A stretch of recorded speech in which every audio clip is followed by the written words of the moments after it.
Welcome back. Today I'm going to be talking about American school lunches. In the United States, the school lunch nutritional guidelines were recently updated. But if you missed this headline, that's okay. Most people did. Fact is, American school lunches have become a bit of a joke throughout the rest of the world. So I understand why lawmakers want to improve the nutrition content of meals. And yet, for some reason, this seems to be something they're keeping low-key. They don't want everyone to know about it. So it's especially important that we're improving the health in our lunches when we consider the fact that the children who eat school lunch, those who typically come from low-income families, are the ones who are most at risk for becoming obese.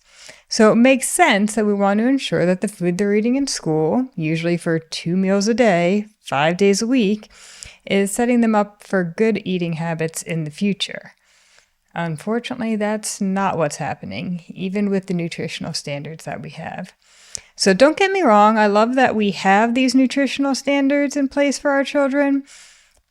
It does mean that they're at least getting the nutrition that they need from their lunches, or at least some of it. But the way we're going about it is all wrong. The execution is not to my liking, and I'll explain why.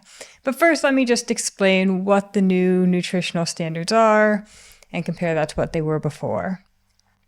So school lunches in the United States have to contain all 5 food groups. They need a fruit, a vegetable, meat or meat substitute, grain, and dairy. So far, so good. I will mention that for breakfast, they do not need a vegetable, but for lunches, they need all 5. The dairy component should be in the form of fat-free or 1% milk. I'm personally a whole milk drinker myself. So I'm personally a whole milk fan myself, but I don't have an issue with fat-free or 1% milk. I don't like the fact that the milk can be either flavored or unflavored. No, we don't need to be giving our children chocolate milk, but it's something that we do because the lawmakers and those in charge feel like kids won't drink milk unless it has flavor in it. This is an American thing. Other countries, not as much. All right, moving on. Let me get to the vegetables in our lunch. So, a serving of vegetables has to be included in all lunches. And as I mentioned, while they're permitted at breakfast, they're not required. And despite what you might have heard, ketchup doesn't count as a vegetable. Thank goodness. And neither do potato chips. Also good. They classify potato chips as snack-like potato-based food, and that doesn't count. Now, what they do qualify for the vegetable portion is French fries, although it does recommend that they're baked instead of fried. Pasta and pizza sauce, as long as it has enough tomato puree in it, also counts as a vegetable. Vegetable juices count, and noodles that are made from vegetable flour, which is something I'd never heard of before. So you can understand why schools serve pizza every Friday. They can get that vegetable serving in the pizza sauce. Great. So there are also guidelines related to added sugars, sodium content, and whole grains. And this is where some of the changes have come in. So everything I've mentioned so far was already in place. That's part of what Michelle Obama put in place several years ago. They are changing the added sugar requirements. Before, there wasn't much of a requirement. Now they are going to be putting in a limit on the amount of added sugar that is allowed in breakfast cereals, yogurt, and flavored milk. That's going to be starting in the upcoming school year, the 2025 to 2026 school year. However, they are not putting a limit on the amount of sugar in grain-based desserts, as they call them. What in the world are grain-based desserts, you may ask? Well, the examples that they specifically give in the law are that they would include breakfast bars and toaster pastries. So don't worry, kids can still have dessert for breakfast. We're still allowed to have Pop-Tarts, and they can have as much added sugar as they want. It sounds like the stockholders, the companies who would be providing these breakfast materials, they couldn't quite find a way to limit the amount of sugar in those. They fought back, and as of now, we're still allowed to have all that added sugar. However, starting in the next school year, in the 2026 to 2027 school year, they're going to be adding in an additional provision in this law saying that no more than 10% of the total calories in the meals should come from added sugars. So hopefully that'll take care of the issue, right? Just as a side note, if you do look at the United States Dietary Guidelines, it does recommend less than 10% of calories for everyone coming from added sugars. However, it stipulates that this kind of depends on your diet and your weight. It would be less than 10% of your daily calories for someone who's on a 2,200 calorie diet. But the fewer calories you have in your diet, the lower the percentage that should come from sugar. So for children who are typically smaller and weigh less, they should probably only be getting about 7 to 8% of their calories from added sugars. I mean, ideally less, but they really shouldn't be getting all the way up to 10% of their calories from added sugars. But at least they will be putting that in place. The problem would be regulating that, especially since many schools have options for breakfast, and they may be providing some sort of cereal or yogurt for breakfast that is low in sugar, while also providing some Pop-Tarts as an option. And they can't really decide whether a kid's going to choose the Pop-Tart every day or if they're going to choose the yogurt. So some students may be getting much more sugar than they need, even with these new guidelines. All right, and moving on to sodium. So right now we do have some sodium restrictions in place for school lunches, and it's based on grade bands. So for example, in kindergarten through 5th grades, students should currently get up to 540 milligrams of sodium at breakfast and up to 1,110 milligrams of sodium at lunch. So up to 1,650 milligrams per school day. I'd just like to point out that the U.S. Dietary Guidelines recommend that sodium be limited to only 1,500 milligrams per day for children ages 4 to 8. So they can get up to 1,650 milligrams from their school lunch, even though they're only supposed to have 1,500 per day. A little strange to me. But luckily, this is going to be updated in the beginning of the 2027 to 2028 school year. So not this year, not next year, but the year after that. They're taking their time on this one.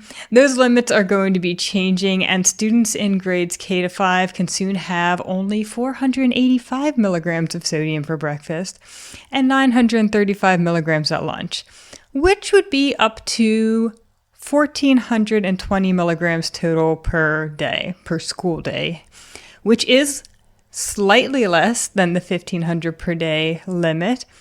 However, this is not including any snacks they may have. It's not including their dinner that they're going to be having. So still a bit high in my opinion, but at least it does go underneath what they need.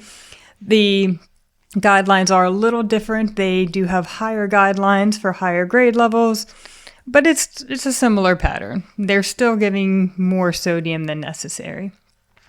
So I'd say it's still rather steep, but at least it's a little better.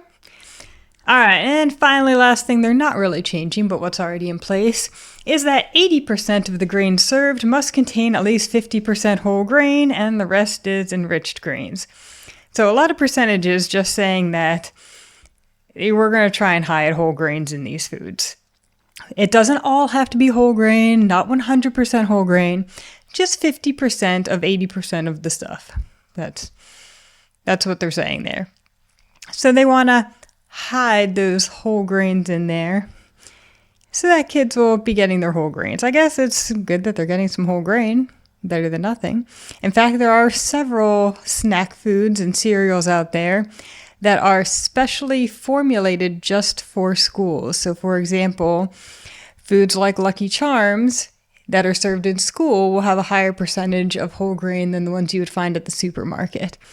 They have special formulas just so that they can put their cereals into the schools. I have seen Lucky Charms in schools before. I don't know if I'll continue seeing Lucky Charms now that they're limiting sugar, because that one is a pretty high sugar cereal. So, again, I like that these guidelines exist, but they completely avoid the biggest problem, that school lunches are just trying to hide. School lunches are just trying to hide healthy elements in unhealthy food. So let's be real here. Most cafeteria workers in the US aren't cooking up food from scratch every day. In fact, these new changes in the dietary guidelines are going to have a minimal impact on them. Instead, it's the big food corporations that sell the food to the schools that are going to be reworking their recipes so that they can still sell that stuff in schools. And of course, those were the people when they were coming up with these laws who were pressuring them to not limit sodium too much and make sure that you're, not reducing the sodium intakes too low. We still need to be able to have our breakfast bars, and we just can't reduce the sugar that much in there. So they just made as many changes as they could within the guidelines that they were given. So somehow, those companies are going to be making low-sodium chicken nuggets with breading that has at least 50% whole wheat flour, which they probably already do. And they have to find a way to make yogurt still taste good with less added sugar. I won't say no added sugar because there is still added sugar in it, but slightly less. And most importantly though, overall, they can never let the kids know that they're eating something that's healthy. We have to hide all that nutrition in tomato sauce and vegetable-based noodles and strawberry milk and chocolate-covered cereal. So school lunch in the US, like most things, is a business. The goal of the corporations is to get their admittedly slightly healthier versions of food into the schools, where the kids learn to enjoy them and will later convince their parents to go out and buy the less healthy version in stores. I used the example of Lucky Charms earlier, so if they're eating Lucky Charms at school and they like them, then later on, when they go out grocery shopping with mom and dad, they're going to want mom and dad to buy those Lucky Charms in the grocery store. This is all just business. And the reason the sodium limits are so high, like I said, they're barely under the minimum, even with the new update that they're going to be putting in place in 2 years. It's just because it's so hard to make prepackaged food that isn't high in sodium. So all these things that we're getting from the companies are just going to be high in sodium. That's the only way to preserve them and help them to last long enough for our kids to be able to eat them. And our kids just aren't learning about nutrition. They aren't learning to enjoy good whole foods. In many other countries, the kids are able to, in some countries, in Japan in fact, they will help to make the food, they'll help to clean up. In France, I know they have multiple courses of food with real plates, real silverware. That's not how lunches are in the US. The kids are used to prepackaged food. That's what they're expecting. If we were to give them stuff other than chicken nuggies and burgers and pizza, they wouldn't need it. They wouldn't want it. That's not what they're looking for here. And part of the reason that this has been kept so quiet, in my opinion, personally, I think is that most of the parents who are going to be having students or having children that use the free lunch program don't care about the nutritional aspect of it. The country as a whole would like to improve the nutrition, but most parents just want food that their kids will eat. That's all they care. They want to make sure their kids are going to eat the food. And if the kids are used to eating this prepackaged food at home, that's what they're going to want at school. In fact, oddly enough, even with the economy that we've been having these last few years, school lunch participation has gone down, even though in some states they've made free lunches available for all children. School lunch participation has decreased just because there are people who are like, this tastes a little too healthy for my taste. I don't want it. It's an interesting thing, but we aren't teaching our kids to develop healthy eating habits. We're just trying to essentially hide health food and food that's not really all that healthy. Healthier than it could be, I suppose. But we're not developing those eating habits that we really should be trying to nourish. And don't get me started on what school cafeterias are like. They're typically rushed, they're loud. Kids sit down, they eat, they talk. They throw away half their food and then they run outside to play. Personally, I think that what we should be teaching our kids is how to sit down, have a good conversation, enjoy what they're eating, savor the different flavors, the different tastes, the different textures, trying new foods, learning about the nutrition aspect of it, learn about those good whole food ingredients, what goes into their food, so that they can hopefully be able to take that with them as they go into later in life.